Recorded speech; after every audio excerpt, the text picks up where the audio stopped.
right now on 5 on your side at 10. Chasing a championship. It's win or go home for the Cardinals. If they lose tonight, the season is over. If you need to be motivated for this game, then you don't belong in that clubhouse. We're keeping a close eye on tonight's pivotal Game 2. Cold, high pressure, another frost advisory for Sunday morning south and east of St. Louis. And I'll let you know when you'll need your umbrella. But first, getting closure. Today, family and friends coming together to honor Christian Ferguson, weeks after his father is sentenced for murdering his young son. How a mother is now turning pain into purpose. Hopefully this will encourage a lot of people who are still waiting for justice. It's not over until it's over. Chasing a Championship, sponsored by Campbell Mattress and Mattress Direct. All eyes on the Cards tonight as fans are hoping the Redbirds can pull out a win against the Phillies. That important Game 2 of the NL Wildcard Series happening as we speak.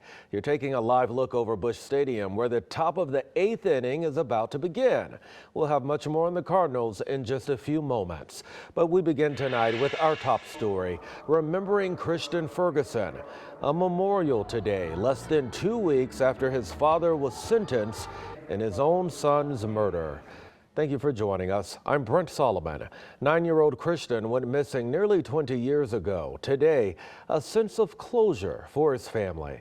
5 on your side's Travis Cummings is in studio now with a closer look. Travis. You know, Brent, although Christian's remains have never been found, his mother, Theda Person, is so strong she continues to put her pain into purpose today through a memorial service. His mother says while the battle in court may be over, the fight in her heart is forever. A life that lingers. Thinking about all the memories, all the people that helped me from the beginning, because this started as a custody battle. Nearly 20 years later, Theda Person is still grieving the loss of her son, Christian Ferguson. Pictures on a screen of her 9-year-old is all she has. Ferguson disappeared in 2003 in his father's custody. His remains have never been found. I wanted to kill myself, and I would not have made it if I didn't have certain people in my life. People in the pews at St. Teresa and Bridget Catholic Church with balloons and T-shirts to comfort Person through her pain. The memorial was held a week after the little boy's father was sentenced to life in prison for his son's murder. God already told me that the truth would be revealed, but, this definitely, it was not my timing, because this would have been done a long time ago.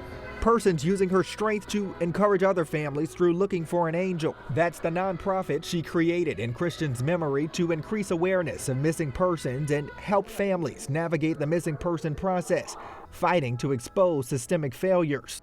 Just exercising our right to vote, because when we have people in positions that don't do what's in the best interest of the people, we all suffer. And tragedies like the one that took the life of my child. Grateful to have somebody to lean on. It's easier when other people in your communities can come up along and, help you bear your own burdens. So strong there. The memorial service followed a motorcade parade the community drove from Page Boulevard all the way to the church on Grand Boulevard. Brent. Travis Cummings reporting. New tonight, a St. Louis man is dead after a tree fell on top of him. This happened around 6:30 tonight on Aubert Court. Police say the victim was trying to trim the tree when it fell on top of him. He was not conscious or breathing when first responders arrived. New tonight, St. Charles City Police issuing a safety alert. They say a parent found a small bag of edibles in their child's candy. This happened at a trunk or treat event at JJ's Car Show. Police say the parent found Delta 88 edibles, which look like gummy worms. Officers searched the area but couldn't find who was handing them out. If you have any information about this, contact St. Charles Police at 636-949-3300. We have new information tonight on the shooting of a Lyft driver. Police say she will recover. The shooting happened yesterday afternoon at 16th Street and Cass. Police say the driver just picked up a rider when suspects in a black Dodge Charger fired shots at her car. The victim was struck in the head and had to go to the hospital. She is doing fine tonight. Police say the passenger was not hurt. Turning now to weather, if you're headed out tonight or maybe getting up for church in the morning, make sure you bundle up. Meteorologist Jim Castillo now to break down the chilly forecast. Yes, another really chilly morning. We had some frost in areas this morning, and some places outside of St. Louis started off the day in the 20s and low 30s. Now in St. Louis, it was about 40 degrees, and we're not expecting any frost in the city, but it's 50 right now. And that southwest wind did start up. It was about 3 miles an hour last hour. Now it's calm, and that calm wind will help that radiational cooling happen, which all the heat leaves the surface of the earth and goes up, and then that clear sky brings in that chance of frost, especially south and east of St. Louis. Frost advisories begin at about 1 a.m. and continue into about 8 a.m. in the morning hours. Jefferson County, Missouri, southward, and also the eastern portion of the metro, so all the way through Illinois too. So lows tonight, most of us outside of the city once again in the 30s and about 41 in St. Louis. Now the rain chances are increasing. I'll talk a little bit more about that and how much may fall coming up in just a bit. All right, Jim, stay close. The Cardinals are right now battling to keep their postseason hopes alive. No matter tonight's outcome, Red October always brings some magic downtown.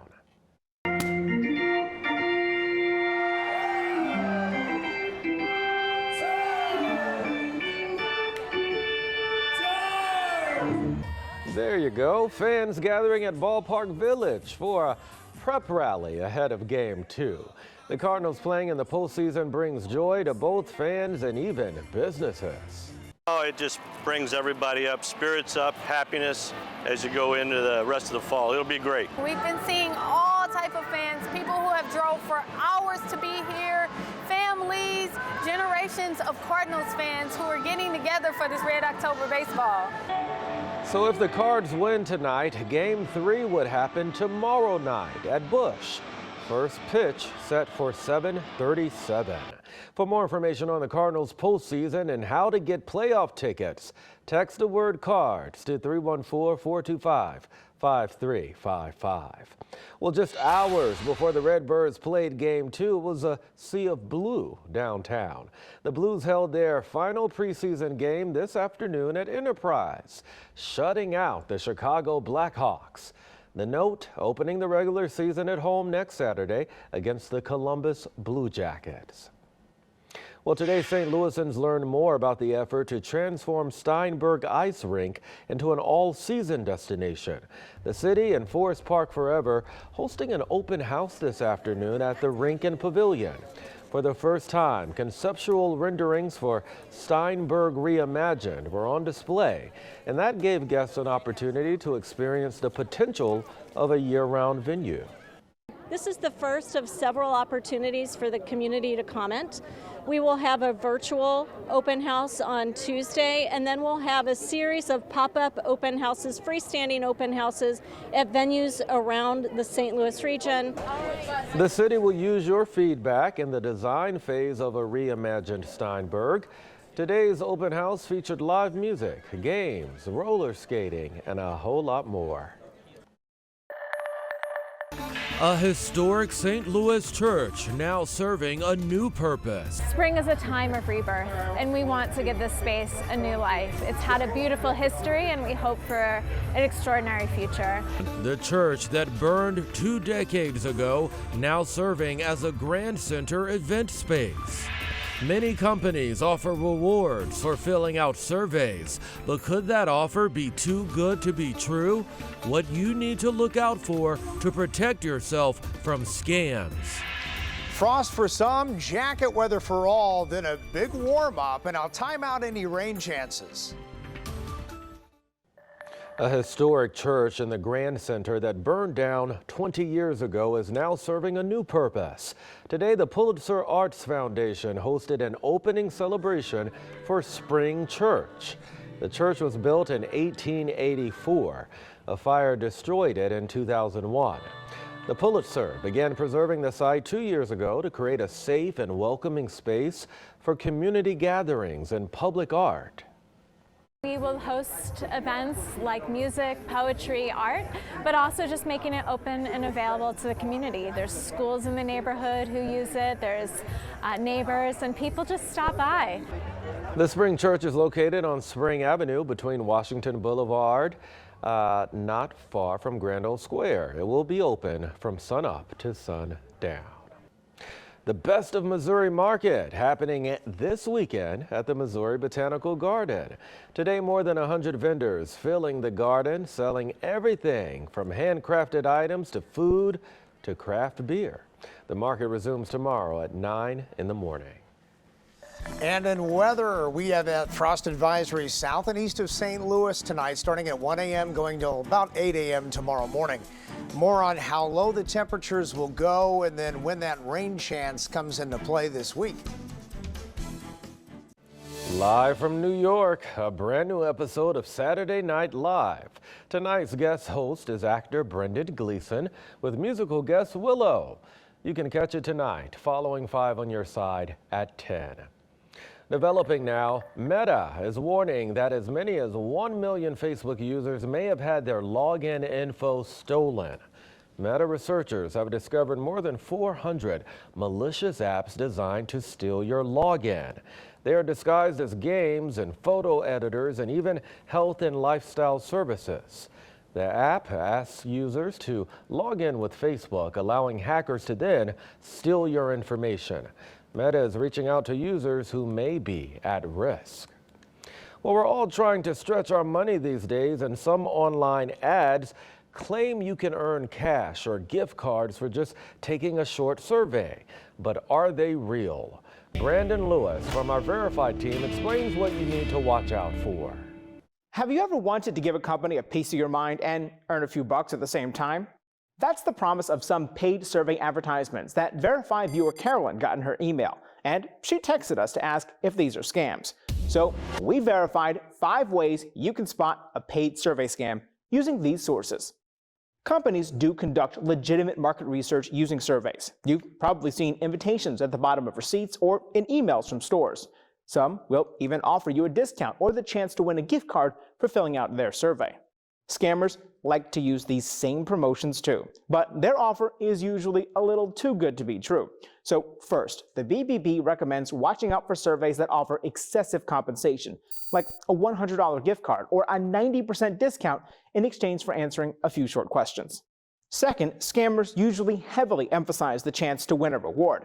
The point of a real survey is to gather information, so if all they talk about is how much money you can win, then it's probably a scam. Third, the survey should clearly state the brand behind the research and why they're asking for your information. Fourth, look at what the survey is giving away. Scammers sometimes cast a wide net and end up mixing and matching brands. For example, if a survey says it's from a grocery store, but it's offering a gift of jewelry, then it's probably a scam. Finally, be skeptical of limited time offers. Scammers want you to act before you have time to think. As for the questions in the scam surveys, our sources say the end goal is usually identity theft. Even if it's like minuscule and just seems limited, maybe they're asking little bits and pieces, but once all that information is combined, they could create like a pretty good profile of an individual and use that information to potentially steal somebody's identity. The best way to stay safe is to read reviews about the site, check its privacy policy, and avoid revealing too much personal information. If you do come across a scam, then you can report it to the Federal Trade Commission or the FBI's Internet Crime Complaint Center. With your Verify, I'm Brandon Lewis. There has to be something you'd like us to verify. If so, send us an email to verify@ksdk.com. Time now to get a closer look at your weather forecast. It's getting pretty cool outside, and Jim, I could only imagine you might want to go ahead and cover up those plants or maybe bring them inside. Absolutely, just like we did last night, just in case. Now, last night we had some areas of frost north and west of St. Louis. Not expecting it in the metro, really, at least St. Louis, but then on the metro east side, we do have a frost advisory also in Jefferson County. A little bit more on that coming up, so definitely cover cover up those potted plants or take them inside if you can. 63 for that high today. Burr, very chilly. 73 is the average high. 40 in St. Louis, but a lot of us dropped into the 30s, even a couple of spots into the 20s this morning. It's 50 in St. Louis. Outside of the city, though, it is definitely colder, and you can see a lot of 40s even around the metro. Creve Coeur coming in at 45, Wildwood 48, Alton already down to 41 degrees. So that's where we have a frost advisory. In fact, here they are. So south of St. Louis and the city right here, and then just to the east. So the metro east and also Jefferson County southward, 1 o'clock in the morning all the way through about 8 a.m. So a little bit earlier than it was this morning. 9 a.m. is when the latest frost advisory ended this morning. So it's going to be a cold night tonight. Temperatures in the 30s outside of St. Louis, 41 in the city, and high pressure is already beginning to move to the east. So I saw a southwest wind last hour starting to show up. And so tomorrow, as that high sinks to our south and east, and we'll see that rotating clockwise, we'll see that nice southwest wind come into the areas here. So it looks like 5 to 10 miles an hour. So high temperatures tomorrow, low and even mid 70s and even closer to 80 in some spots on Monday. Lots of sunshine. But by Tuesday, good chance of seeing some showers popping up. Definitely a lot of clouds in here. It doesn't look like heavy rain by any means. Then another system, cold front comes in by Wednesday. A chance of a shower, maybe a rumble of thunder. Not expecting severe weather. It gets out of here on Thursday, and then we start to really dry out. So you can see this on the 10-day forecast here. 74 Sunday, sunshine, close to 80 on Monday, and sunny. Good chance of some showers around on Tuesday, 79. Wednesday, a lot of clouds, some showers, 77. Cooler and drier by the end of the week. And next weekend does look dry, 72 Saturday and 62 on Sunday. So we're kind of up and down with the temperatures, but enjoy this nice warm up again. Coming up soon. Very good. Thank you, Jim. Yeah. Time now for sports. Corey Miller is straight ahead with what you need to know about the Cards.